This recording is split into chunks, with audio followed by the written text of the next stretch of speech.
Hi everyone, a very warm welcome to our second pre-recorded lesson. This will be for CEM and we're going to be focusing on English during this lesson today. This is a video of course that you can watch back, you can pause it anytime. We also look forward of course to seeing you in our live sessions that will commence this Saturday.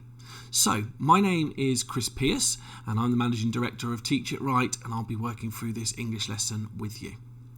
So let's have a little look at the first slide. So the first slide that you can see is just a copy of the lesson plan, just so you can see what we'll be covering off in this English lesson. We're going to be focusing on some poetry today. We're going to be having a look at a fantastic poem called The Lonely House. And we're also then going to be looking at some synonyms and we'll focus on multiple meanings as well. So we're going to be doing quite a bit in this lesson and hopefully you can follow this through at home if you want to. It'll be a good opportunity for you to look back at the lesson if you want to. So just a reminder, this is CEM English Lesson 3. This is Block 5. You should be in Year 5 if you're watching this. And my name is Chris Pearce. So what are the objectives? Well, the first objective that you'll see here is actually a spelling test.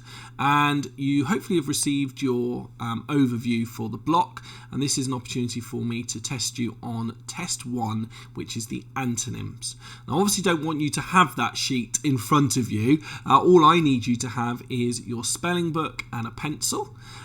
Preferably the book that we've given you to do your spellings in, but if not, then you can just use a piece of paper.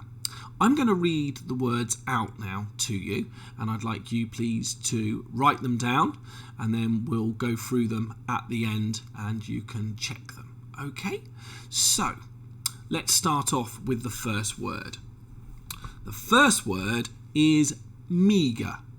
Write the word meagre. Question 2. Plentiful. Plentiful. And these, of course, are opposites. So we've had number 1, meagre. Number 2, plentiful.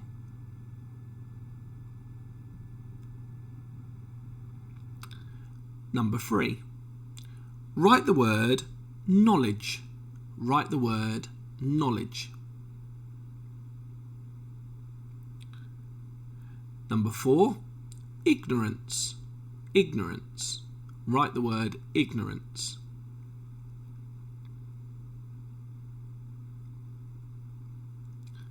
Number 5. Write the word hinder. Write the word hinder.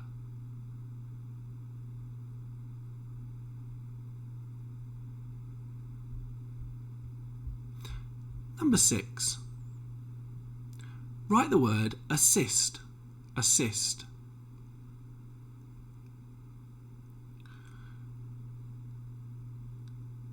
Number 7.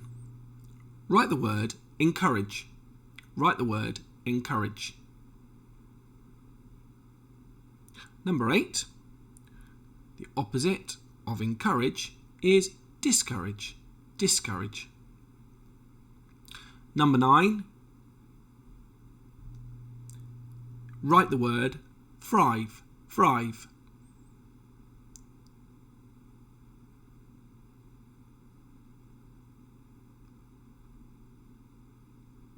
And the last one, for number 10, we'd like you to write the word deteriorate. I do hope I didn't go too quickly there and I gave you an opportunity to write the words down. I will just quickly read them all down before we go through the answers. Number 1, meagre. Number 2, plentiful. Number 3, knowledge. Number 4, ignorance. Number 5, hinder. Number 6, assist. Number 7, encourage. Number 8, discourage. Number 9, thrive. And number 10, deteriorate. What I'm going to do now is I'm going to bring up a new page. And what we'll do here is I'm going to just type them out for you and you can be checking them to make sure that you've spelt them correctly. So the first word was meagre. A meagre means when you don't have very much of something, a meagre amount. But the opposite, of course, is plentiful. Plentiful. So do check the letters. I hope you didn't put 2 L's on the end of plentiful. Just do check your spellings as you go down through. Number 3, we've got the word knowledge. Oh, make sure we spell it correctly. Knowledge.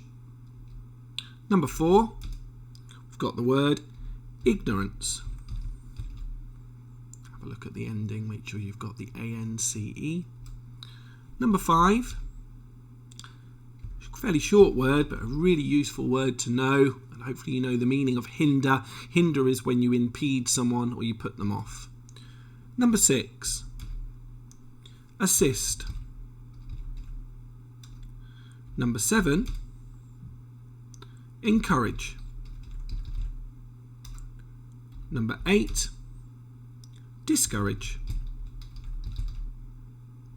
Just going to move this up for you now.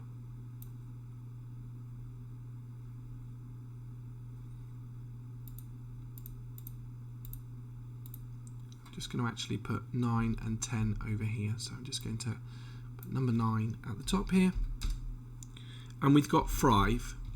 So check your spelling of thrive, and then the last word, I actually think probably the hardest one that you've got here, is deteriorate. Deteriorate, and deteriorate means when it worsens. Thrive means when it flourishes. I hope you've done really well with your spellings out of 10 this week. It was really important, of course, that you knew the meanings of those words as well. If I just quickly direct you to those spelling words, so now you're going to need to focus on week 2. So please do learn those synonyms, and we'll give you a test on that during your next lessons. Okay, let's return back to our lesson now. I'm going to go back up to the top and have a look at our next objective. So our next objective is to practice answering questions based on a poem titled The Lonely House. And I'm actually going to go through that poem with you. You do need to make sure that you've got this book, and you'll need to be on page 24. So I'm just going to type that in here so we know what page 24. Okay, page 24, and it is test 7. So please make sure you're on page 24 and you're on test 7. Just give you a chance to find that. And we're going to be focusing on poetry. Would like you to have your word and meaning book to hand as well. This is always a good idea. So if there's any words you don't know, you can record them down in there. So we're going to start off with poetry. And this is the poem we're going to be looking at. I'm actually going to read it down through to you now, and then after we've read it, we'll have a little chat about what it's telling us and pick out some of the language features as well. So it's called The Lonely House, and just to put it into context, it's all about some robbers coming into a house. The Lonely House. I know some lonely houses off the road a robber would like the look of. Wooden barred and windows hanging low, inviting to a portico, where two could creep, one hand the tools, the other peep, to make sure all's asleep. Old-fashioned eyes not easy to surprise.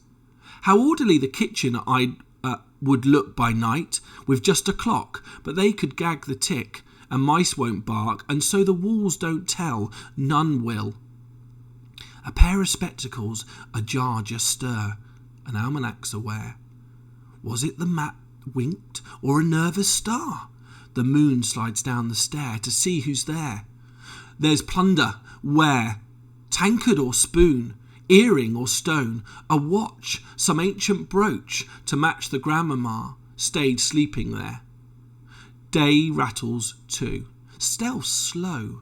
The sun has got as far as the third sycamore, screams chanticleer, who's there? And echoes, trains away, sneer, where? Why the old couple just astir, fancy the sunrise, left the door ajar. Now that poem is by Emily Dickinson, and it is all about robbing, and the first part of the poem talks about the actual house itself and the fact that it's quite an inviting house that the robbers would like to possibly come in and steal or plunder, as the word is used in the passage. We'll just have a little look at some of the features. There's quite a lot of personification in this poem here. As you can see here, we've got gag the tick, and what that means is stop the clock. So stop the clock from ticking to stop anyone noticing that they're there. And mice won't bark, and what that means is that the animals that are in the house won't alert the people in it that there's some robbers in there. And the walls won't tell, none will. We do think that the people in the house are probably quite elderly, and it says old-fashioned eyes, and that gives us a bit of a clue. There's also quite a few maybe new words to you, and you can see down the bottom there's a little bit like a little glossary. So where you see the asterisk, that will actually tell you. So on the first one, a portico is a porch, an almanac is a type of calendar, stayed means respectable, okay, and then we've got chanticleer, which is like a rooster or a cockerel. Chanticleer is probably think it's probably a French word. So as we go down through the questions, what we will be doing is referring back to the poem to check what the answers are. And what we'll have done is highlighted lots of the key bits that we'll need to return to. So if we have a little look now at the first question. So what I'd ask, please, in your books is that you go to page 25. Page 25. Let's go through the first question. According to the poem, which of these is not given as a reason why the house attracts the burglars? So I'm actually going to underline for you that word not. You may remember in the last comprehension we did on the Eiffel Tower, we needed to pick out anything that was important just to make sure we're doing the question correctly. So according to the poem, which of these is not given as a reason why the house attracts the burglars? Well, A says it has windows that are easy to access, and you might remember back in the poem it talked about and windows hanging low. Certainly a lot of old-fashioned windows, sometimes they would go really low, and that would be very easy for a burglar possibly to step in. So that's something that we can rule out because that is a reason that is given. Wealthy people live there. Now, I don't remember in the poem any talk about the fact that they are wealthy. It does talk about the things that they have in their house, but it doesn't talk about their wealth. So I think B possibly is the answer. We'll just check here. It is far from the road. And it talks right at the beginning, it says lonely off the road. So again, we know that that has been mentioned. So I'm going to cross that one out. The occupants are sleeping. And again, if we return back to the poem, it does talk about them sleeping. It says to make sure all's asleep. So yes, they're all sleeping. I'm going to cross that one out. So the answer to question 1 is B. So hopefully you've managed to get that correct. Obviously, when we're doing your live lessons, we'll be stopping it and giving you a chance to work down through the questions. Obviously, with this video, we're just talking to you about how to achieve the right answer. Question 2, which of these words best describes the house? And if we go back to, I think, one of the first lines, if not the first line of the poem, it says, I know some lonely houses off the road. So this tells us then that we're looking for a word that means lonely. Neglected means sort of abandoned. You might remember having neglected, and I think nurture was the opposite that we had in the previous lesson. So we know it's not that. So I'm going to cross out neglected. Vacant actually means empty. So I'm going to cross that one out. Dilapidated means when something has fallen down. So again, I'm going to cross that one out. And that actually leaves us with the word secluded. And secluded means on its own. If you did get that one right, well done. Would ask you please to write any of these words in your word and meaning book. So if I just underline where you need to find the right letter and then write it in your word and meaning book. That's just clarification there that that was the answer. Let's have a look at question 3. And mice won't bark, and so the walls don't tell. None will. And these are on lines 16 to 18, and these line references are very useful because they can direct you back to the poem. What do these lines tell us? Well, the burglars will not leave any evidence of their crime. Well, no, it doesn't imply that. The burglars are keeping their plans a secret, and we don't know what their plans are, but it doesn't say that they're keeping them a secret necessarily, does it? There are no animals in the house. Well, it does say here, and mice won't bark.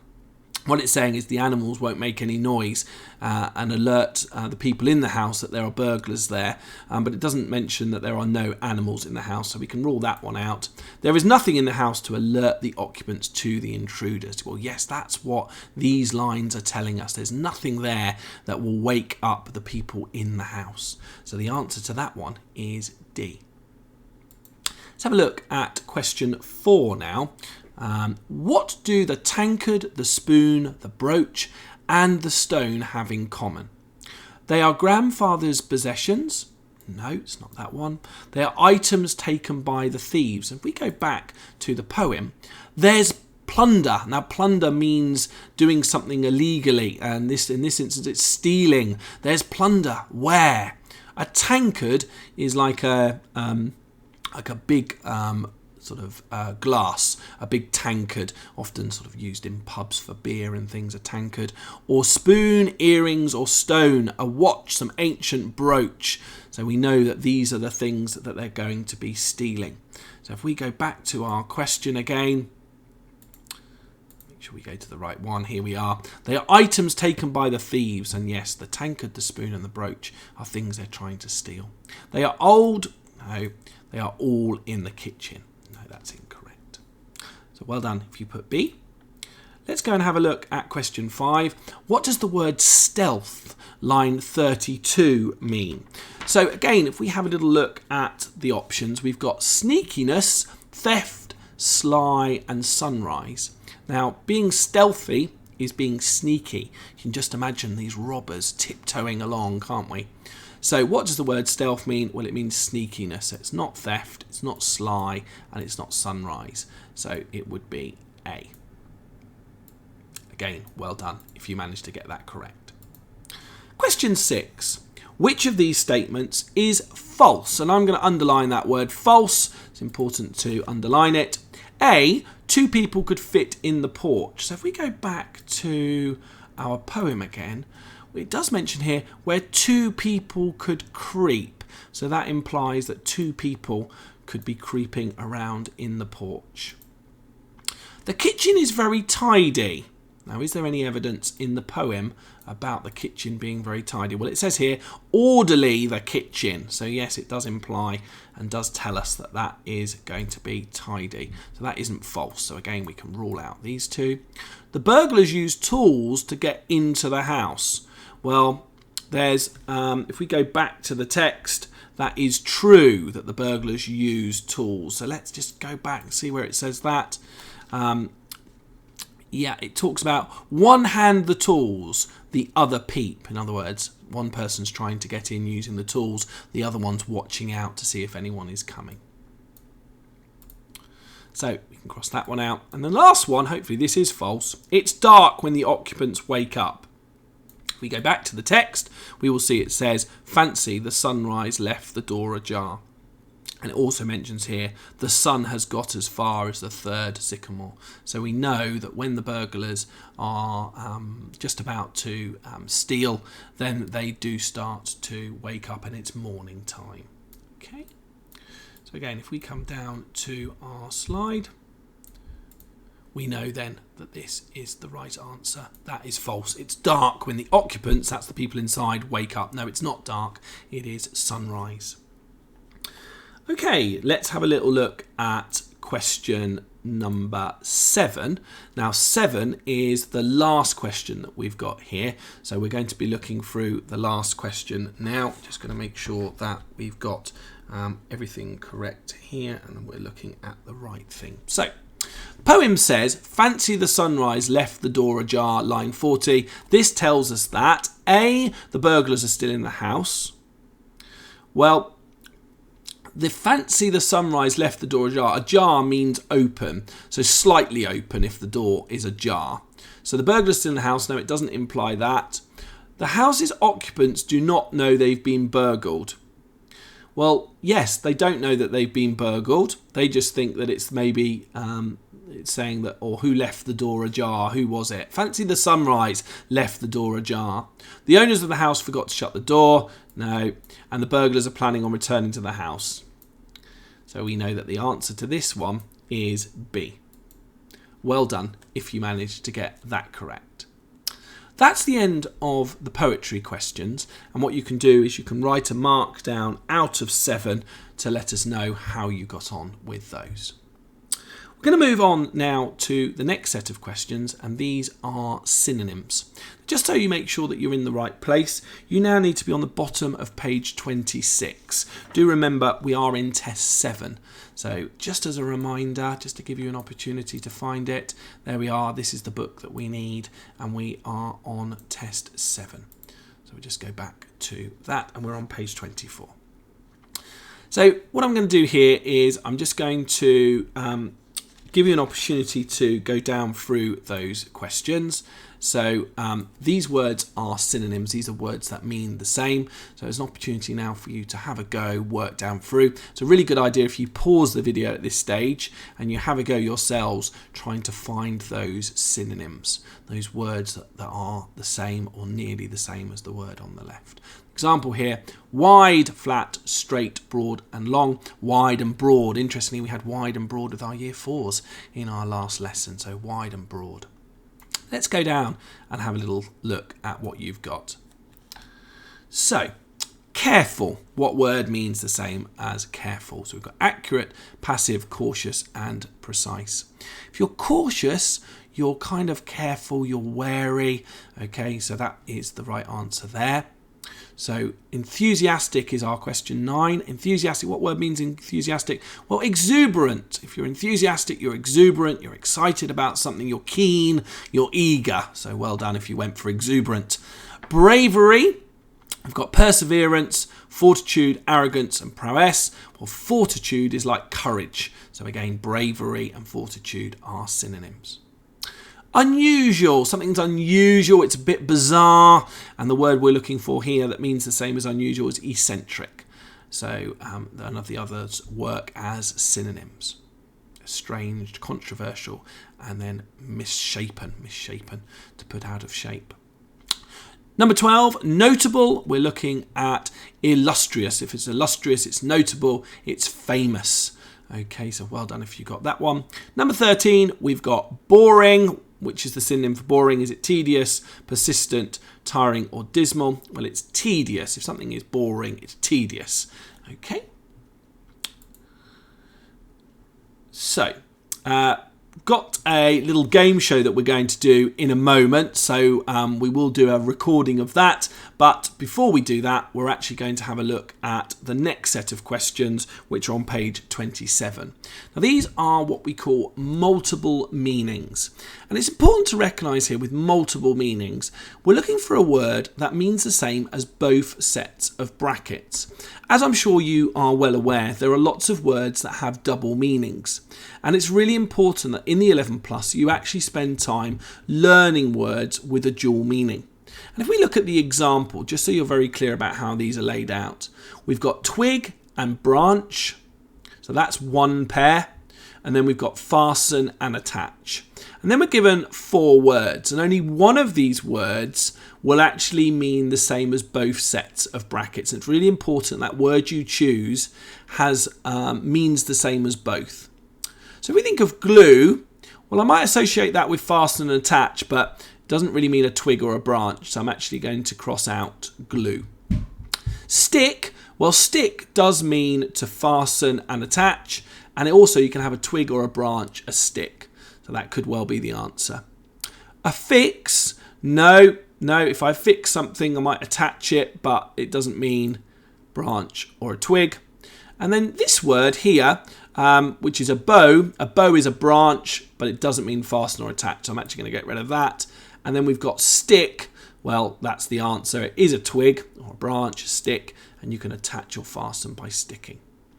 So what I would suggest now is you actually pause the video, stop it, have a go at questions 14 to 20.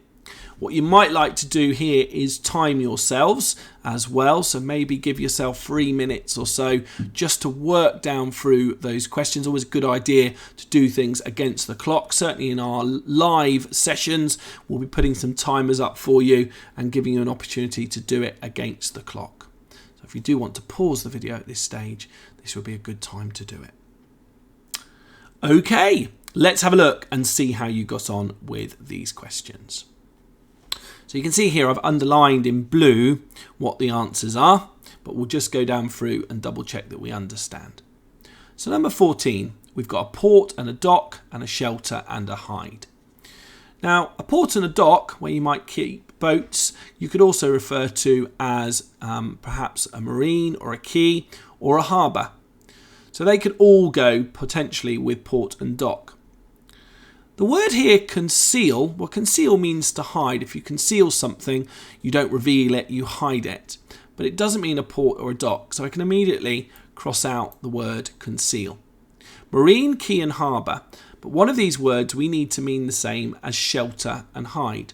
Now if you harbour something, sometimes you could harbour somebody, harbouring them is sheltering them or hiding. You can harbour things, you can hide them, you can shelter them. So again, if you put harbour, well done, and that's correct. Maybe give it a tick. Number 15, hit and spar. We might think about that like a boxer, hitting or sparring. And then we've got carton and container, so something that holds something. So package, or maybe that could be like a carton, a package, but it doesn't mean hit or spar, so I'm going to cross that out. Fighting can be like hitting, but it doesn't mean a carton or a container. But box, you could be boxing, as in boxing, like boxing gloves, okay? And it also means a carton and a container. And then slap, well, no, that could mean to hit, but certainly not a carton or a container. So again, if you got that one correct, well done. Number 16, we've got rubbish and waste, decline and reject. Now, we can say this word, the answer word, in two different ways. We can say refuse, as in to decline, or refuge. And refuge is like rubbish. So refuse could be with rubbish, and it could also go with decline and reject. Litter, debris and disdain don't work with both pairs. Number 17, aiming, attempting, difficult and annoying. So if you're aiming or attempting, you're trying. But you can also say something is trying. In other words, it's really difficult. It's really annoying. It's really trying. I'm finding it really hard. So that has two different meanings. So trying can go with aiming and attempting, but it also goes with difficult and annoying. Stressful, thriving and irritating. Striving, as in striving to do something, and irritating, they don't work. Number 18, got disagree, oppose, challenge and match. The answer to this question is contest. Contest can be to disagree or oppose if you contest something, or you can have a contest. And a contest is like a challenge or a match.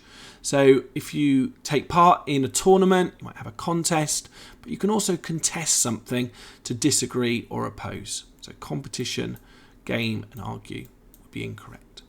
Number 19, we've got porch and lobby, enchant and mesmerise, and it's entrance here, or you could say entrance. So an entrance is like a porch or a lobby, and you can also entrance someone by sort of like hypnotising them into a sort of a submission, if you like. Though that's the answer to that question because it belongs again with both pairs. So enthrall, door and bewitch are incorrect. And the last one, folder, a dossier, store and organise. So file could be a folder or a dossier, but if we say store and organise, then that could also mean file as well, like to file away. So sort, booklet and wallet don't go with both pairs. Again, well done if you managed to get all of those correct. They weren't easy, and if there are words you don't know, maybe put them in your word and meaning book. So we're just going to go back to our game show slide now. Now, this is a game show that you can do at home if you want to, and you can watch this video back. Maybe you could split your family into two teams and have a go. So you're going to see two teams, and we're going to be spinning a wheel, and we'll be answering questions all based on things that we have done during this particular lesson. So good luck, and we're going to give this one a go. I'm going to press the start button, and we're into the game show. So we're going to spin the wheel now. Spin the wheel.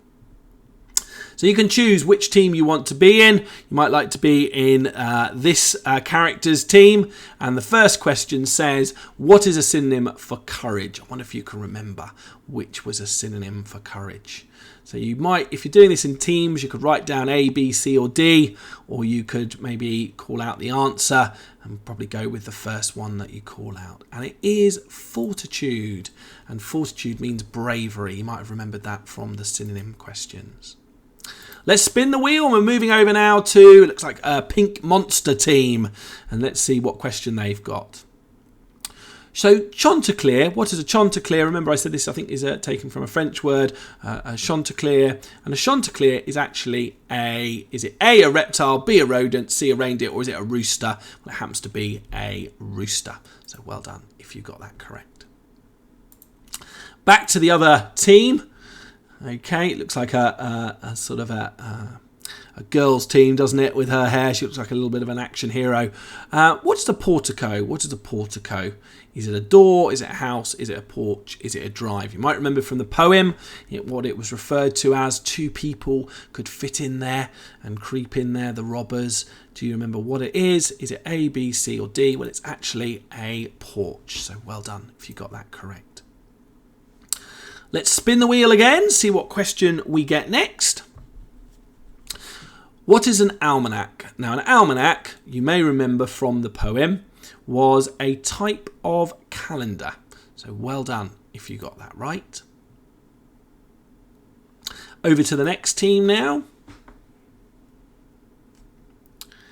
What does secluded mean? Is it A, vacant, B, lonely, C, second, or D, dilapidated?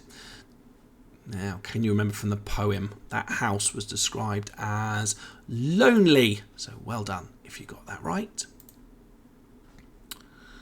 Let's spin the wheel again. We're back over to the pink monsters. Let's see if you can get this question right. What is a synonym for tedious? Is it A, disappointing, B, enchant, C, exciting, or boring? And you might remember tedious, I think again that was in our synonyms, was boring. Doing really well with these questions. If you're getting lots of these right, you've obviously listened really well during this lesson. You can pause it if you like to give yourself a chance to answer these questions, particularly if you're doing it as a family. You can certainly pause it. I'm going to give it a spin. Next one I think is worth a few more points, 200 points for this one. So what is a synonym for the word wary? Is it A, cautious, B, passive, C, active, or D, accurate? Do you remember what the synonym for the word wary is? Well, it's cautious. Cautious, to be wary. Let's spin the wheel again and see what we've got this time.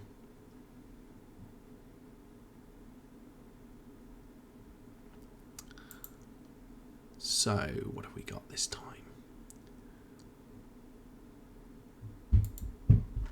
Looks like I need to keep clicking to find out what we've got. Times 2 by the look of it. Keep getting times 2. And yes, got another question here. What is a synonym for notable? Is it notice, obscure, famous, or dramatic? Well, of course it is. Which one is it going to be? It's going to be C, because it means famous. Illustrious, I think, was the word in your books. Looks like we've got 5 all at the moment. What word below means conceal? Is it an entrance, reveal, harbour, or key? I did just stumble on that one because, of course, you can say entrance, but is it entrance, I think, in this particular one? The word below means conceal, and it's harbour. So well done if you got that correct. I'm going to spin the wheel again. Wonder how you're getting on, who's winning in your family. What is a synonym for exuberant? Is it enthusiastic, miserable, eccentric, or disappointed? If you're exuberant about something, you are enthusiastic. And hopefully you've been enthusiastic as you were working through. Good game. Ended up being a draw, but I wonder what it would have been at home for you. So it was a tie, but I wonder who won in your family. Okay. we're going to go and have a look at the last two slides now. This is the homework. Now, I'm sure you're all aware, but we're now moving into week 2. So you need to focus on this column here, the week 2's column, and we'd ask you please to complete those pages. We will have a homework video that will go through all the answers. Hopefully make it very clear if you're not sure on some of those, so please do use those videos to help you mark the homework. If you want to do the you could, absolutely fantastic, and really encourage you to do that, but the you must is the minimal expectation that we have. And just a reminder about the spellings, you're going to be learning test 2 words to be tested during your next lesson. Thank you very much for watching this video. I hope you found it useful, and we're very much looking forward to seeing you in the next live sessions. Take care of yourselves.